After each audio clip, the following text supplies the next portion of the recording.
Haitian guy named Toot. Somebody named Eddie Keats came to see me. They left me with a couple of stitches in my head.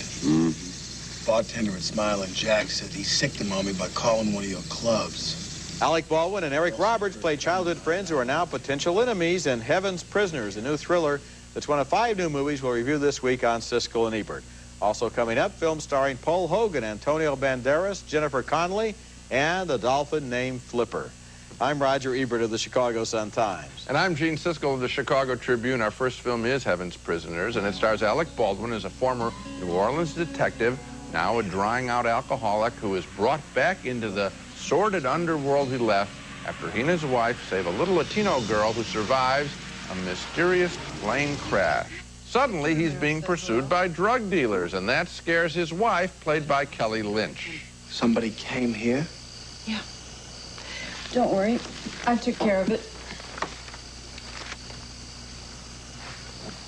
Well, hey. Did the guy say what he wanted? What he wanted was to scare the out of me and Alec Fair, and that's exactly what he did. After his wife is murdered, Alec Baldwin starts drinking again, what a surprise, and is tempted by a local drug lord's vampish wife, played by Terry Hatcher from TV's Lois and Clark. Her character only makes sense in a comic book way. Where's your husband? In Houston, on business.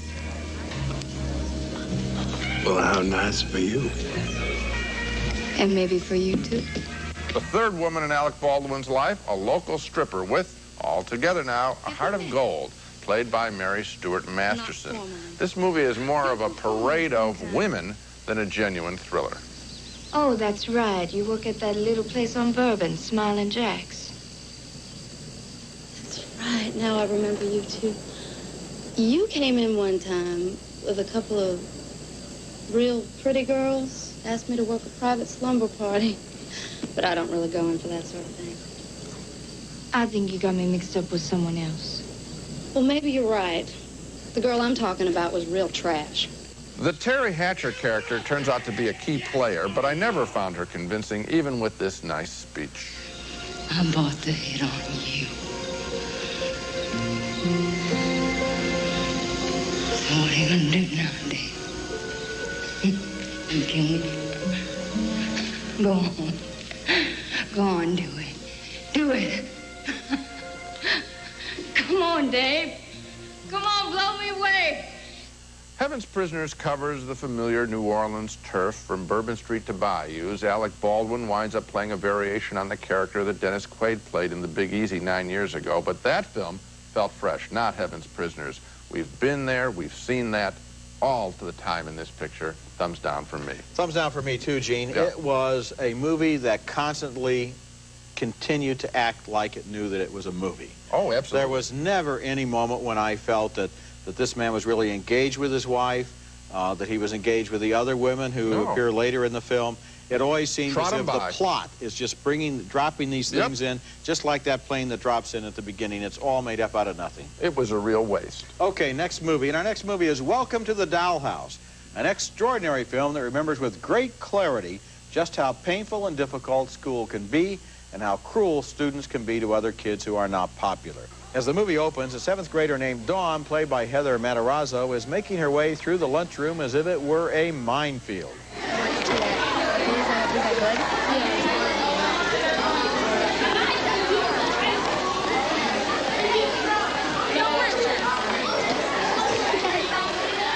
Dawn has a nerdy brother named Mark who is always thinking about his future college career and starts a garage band that features a very popular senior named Steve. Of course, Dawn develops an immediate, hopeless crush on Steve. I gotta blow up down, she looks like you, a little girl. Now she wants her brother to tell her all about it. When you say he'd go out with any girl, as long as they're willing to go all the way, does that mean they have to also be pretty? You know Tammy Steinfeld from Carpool? Yeah. Okay, do you think she's pretty? Not that pretty, really. Dawn, she's a dog, and he did it with her. Has he ever done it with anyone younger than high school?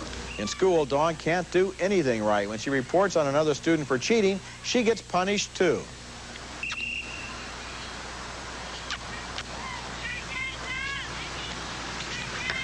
Things go from bad to worse, and when the principal calls in her parents, no one is even slightly interested in her version of the story. I shot a spitball. You shot a what? She shot a spitball. A teacher was almost blinded. I was fighting back. Whoever told you to fight back?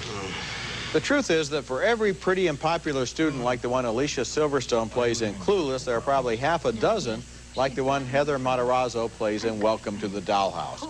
But in her own way, she's a heroine who looks and listens and learns and tries to figure out strategies to cope, and she figures them out within the terms that kids that age really do have. Welcome to the Dollhouse is almost profound in the way it captures this everyday reality. I was surprised and impressed by how much this movie knows about human nature. I think it's a real sleeper, one of the year's best films. I thought it was one of the year's best films, too. This is very smart. It does not wrap up the story with a sweet ending, and I think the film is smart about that. Also, you left out the whole business of her family's attitude toward her. I think watching it from afar, you say, now, why don't the parents take a little interest in her and dress her up? I mean, they're partly responsible, too, for her. So it's the weight of the world at school and the weight of the world at home with a cute younger sister. I mean, think about the resentment a child must feel toward a sibling who's the pretty one. You know, she's got, they've captured that, too. And the they is really one person, Todd Solondz. This is a new filmmaker and a wonderful very talented one. You know, Gene, as I was watching this film, it was interesting because a lot of these movies about teenagers, even real good ones, like Say Anything and Clueless, this is a pre-teenager, but, you know, kids in high school. Yeah. I'm sitting there looking at the movies, and I'm thinking, these kids today are really smart. I didn't know any of that stuff when I was their age. Now here's a movie that remembers that those kids aren't maybe that smart either. When you're in the 7th grade and you're not popular, you don't have all the answers. You're not speaking in beautifully honed dialogue and little one-liners and quips and things. You're like this painful, silent girl, and that's what I recognize. And here's another thing. The drive for her to have sex with this glamorous boy also speaks for a lot of the reasons that kids act out and try things that they're really not equipped to handle. And the film is very truthful about that. It doesn't exploit it.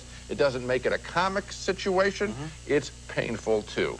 Coming up next, another hit TV show returns as a movie. Flipper is next. Jump!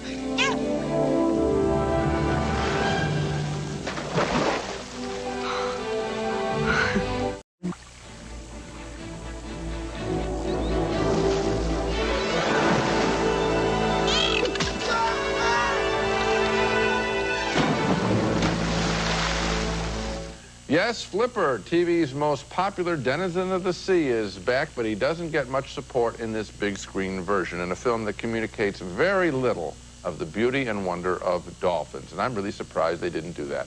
The story is weak as a young boy, Elijah Wood, glum over his parents' recent divorce, is sent for the summer to his uncle's house in the Florida Keys, where he is befriended by a dolphin. Like my dolphin?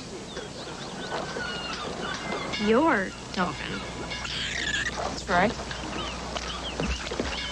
I found him. And what's his name?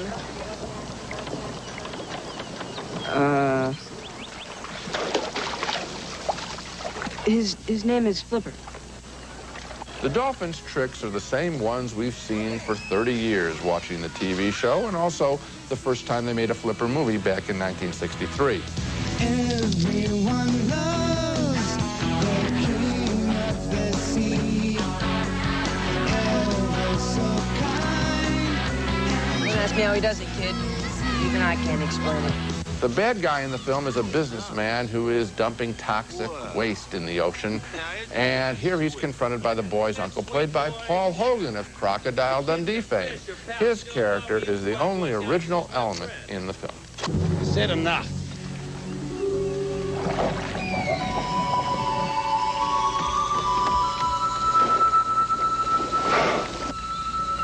to teach you a lesson. Yeah, I'd like that.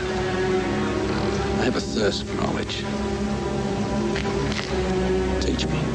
Museums across the United States are teaching us a lot about dolphins, but the script of Flipper offers just goofy gimmicks like the Flippo Cam. But that's his family.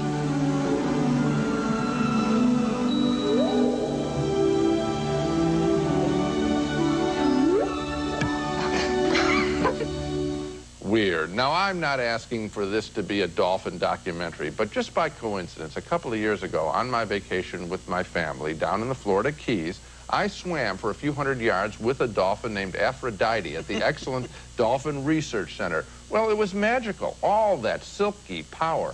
Well, I got none of that sense with Flipper, a movie that is totally behind the times. I don't understand, Roger, why they can't, seriously, why not write a script that would teach somebody about something? This is a dumb movie, and you know, I love the touch where the bad guy was throwing the hazardous waste overboard, and then when they get the Flippo Cam down there, you can tell it's hazardous waste because they have the 55-gallon drums, and each one is carefully labeled hazardous waste. I'm sure they paint it on there right before they throw it off.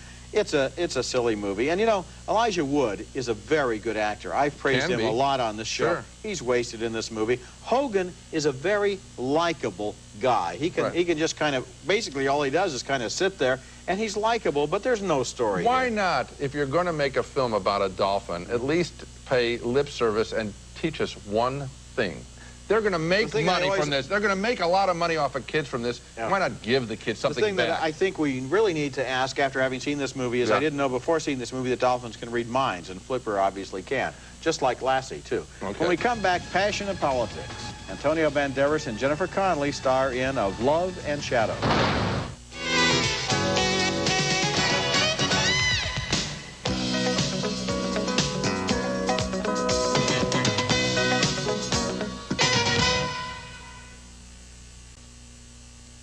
Since 73, the magazine has to cover naked breasts with black patches. And certain words are forbidden. Such as?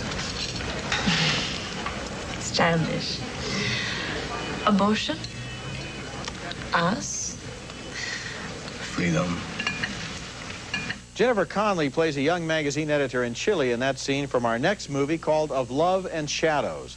Her family is part of the ruling elite, but she has never thought much about the injustice and political oppression in her country before one sunny day in 1978 when she goes out to lunch with a photographer played here by Antonio Banderas. But as he talks, she begins to understand more. The young man is a legitimate photographer, but he's also a secret revolutionary. What are we doing here? Camp. Kitsch.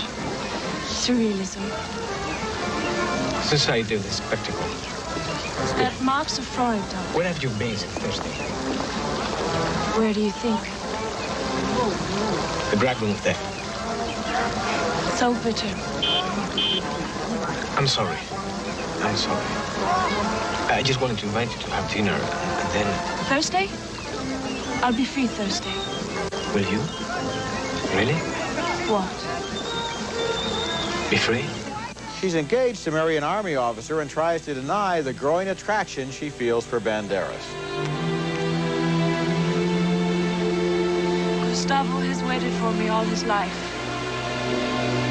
I'm going to marry him.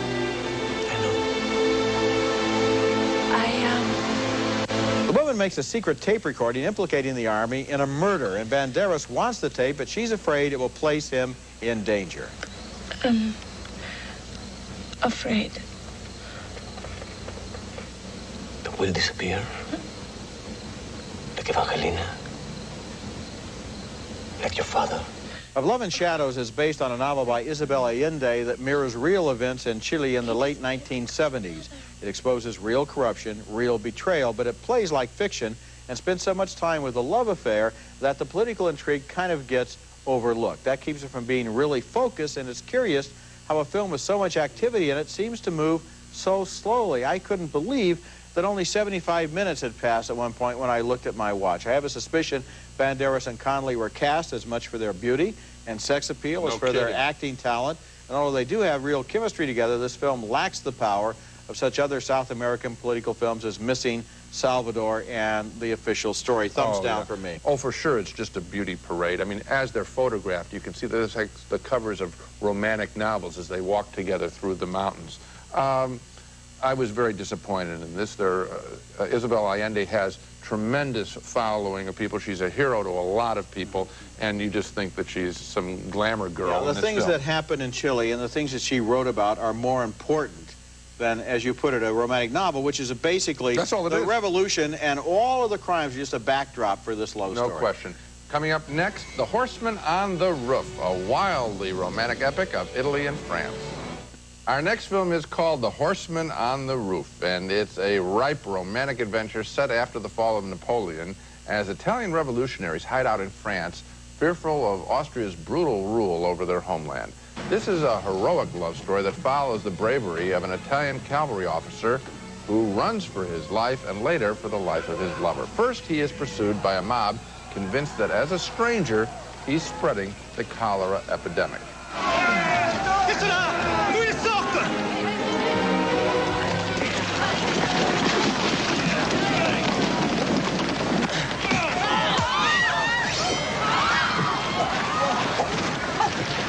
That's Olivier Martinez as Angelo, and eventually he's befriended by a beautiful and wealthy married woman played by Juliette Binoche.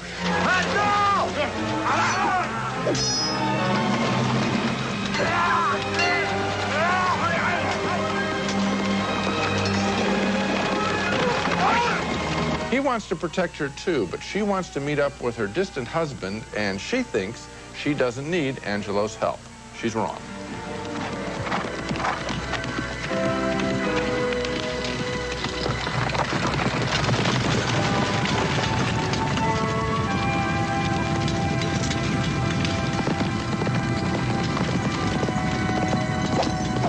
The question, of course, is whether these two decent people will find happiness together or apart.